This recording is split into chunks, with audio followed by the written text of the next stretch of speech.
बिस्मिल्लाहिर्रहमानिर्रहीम, अस्सलाम वालेकुम। आज का जो हमारा नेक्स्ट टॉपिक ऑफ डिस्कशन है वो है elastic collagen and in elastic collagen. इनकी जस्ट आपने डेफिनेशंस करनी है, लेकिन देखते हैं कि इसका कॉन्सेप्ट क्या है। तो सबसे पहले इलास्टिक कोलेजन क्या होती है?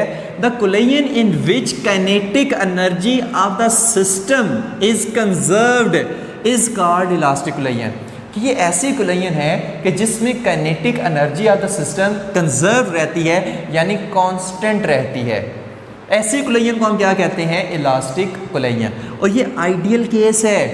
परफेक्टली इलास्टिक कोलेजन पॉसिबल ही नहीं है। कैसे पॉसिबल नहीं है वो चीज़ देखते हैं। एग्जाम्पल इसमें क्या आती है कि अगर हम एक हार्ड बॉल है और ये नीचे क्या है, ये मार्बल फ्लोर है, मार्बल फ्लोर है, ठीक है, और मार्बल फ्लोर है। मैं इस बॉल को यहाँ से नीचे फेंकता हूँ, ये बॉल यहाँ से आया, मार्बल फ्लोर से टकरा कर वापस गया और दोबारा उसी पोजीशन पर आया। तो ऐसे केस में हम कहते हैं कि एनर्जी क्या रही है? कंजर्व रही है, ठीक है, ऑलमोस्ट कंजर्व रही है। लेकिन क्या जब मैं यहाँ से, कभी भी आप भी एक्सपेरिमेंट करें, यहाँ से मैं एक बॉल को फेंकता हूँ मार्बल फ्लोर के ऊपर और आपने हाथ उधर ही रखना है, क्या ज़मीन से मार्बल फ्लोर से टकरा कर दोबारा हाथ तक बॉल वापस आएगी?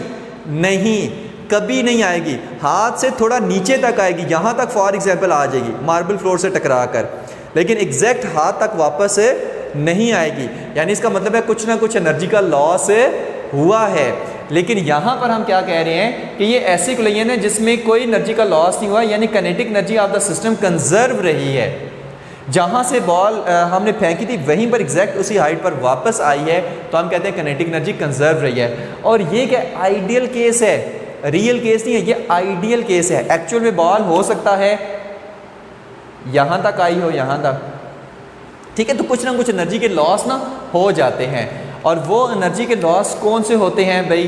वो एनर्जी के लॉस होते हैं भाई, फ्रिक्शन की फोर्स भी तो है जब फर्श के साथ टकराएगी, कुछ साउंड एनर्जी, इस तरह से एनर्जी लॉस होगी, हीट एनर्जी प्रोड्यूस होगी, इस तरह से एनर्जी लॉस हो जाएगी, जिसकी वजह से ये एग्जैक्ट उसी हाइट पर वापस नहीं आता।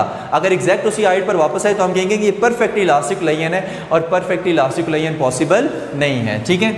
तो इन इलास्टिक कोलेजन ये हमारे पास रियल केस है। इन इलास्टिक कोलेजन में क्या कहता है? The collagen in which the kinetic energy of the body is not conserved, यानी इसमें kinetic energy of the body conserve नहीं रहती, सेम नहीं रहती, कांस्टेंट नहीं रहती, इसमें चेंज होती है, ठीक है।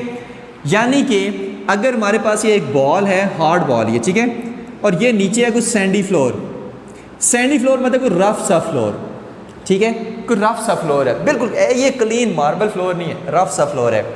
अब जब ये बॉल यहाँ पर आएगी तो इससे टकराएगी, जब इसे टकरा के वापस जाएगी तो फॉर एग्जांपल इतनी हाइट तक गई। जब ये बॉल सैंडी फ्लोर से टकरा कर गई तो इतनी हाइट तक गई, तो यानी कि इसमें काइनेटिक एनर्जी कंजर्व नहीं रही। जितनी आते हुए काइनेटिक एनर्जी थी उतनी जाते हुए काइनेटिक एनर्जी नहीं है। तो यहाँ पर कंजर्व में हम क्या कहते हैं? Kinetic energy initial is equal to kinetic energy final. लेकिन यहाँ पर हम कहते हैं kinetic energy initial is not equal to kinetic energy final. तो जब बॉल यहाँ से टकरा कर आएगी तो वापस उसी हाइट तक नहीं जाएगी, बल्कि थोड़ी सी ऊपर तक जाएगी, थोड़ी सी यहाँ तक ऊपर तक जाएगी, उसकी हाइट तक नहीं जाएगी, फर्श से थोड़ी सी ऊपर तक रहेगी। ओके हो गया? तो ये चीज़ याद रखनी है। यानी कि इन शॉर्ट ये कि सैंडी फ्लोर है ना, रफ सा फ्लोर है, मैंने ऐसे बॉल को ऐसे ठप्पा सा लगवाया तो बॉल हल्का सा ठप्पा ऊंचा खा के वहीं पर बैठ गई। इसका मतलब है एनर्जी कंजर्व नहीं रही, क्योंकि अगर एनर्जी कंजर्व रहती तो बॉल वहाँ से ठप्पा सा खा के दोबारा मेरे हाथ तक आती, लेकिन हाथ तक नहीं आई, यहाँ तक आई है। तो इस केस में काइनेटिक एनर्जी कंजर्व नहीं रही। Kinetic energy initial is not equal to kinetic energy final. तो ऐसी कोलेजन को हम क्या कहते हैं? Inelastic collision. और याद रखें कि इन दोनों कोलेजन्स में मोमेंटम जो है वो कंजर्व रहता है। मोमेंटम क्या रहता है? कंजर्व रहता है। तो इनकी जस्ट आपने डेफिनेशंस करनी है। बाकी जो है इनके लॉन्ग टॉपिक्स में ऑलरेडी अपलोड कर चुका हूँ, उसमें काफ़ी तफसील से इनके बारे में बताया हुआ है। तो होप्स हो कि ये लेक्चर आपको समझ आ गया होगा, ये डेफिनेशन समझ आ गई होंगी। Thank you very much. अल्लाह हाफिज़।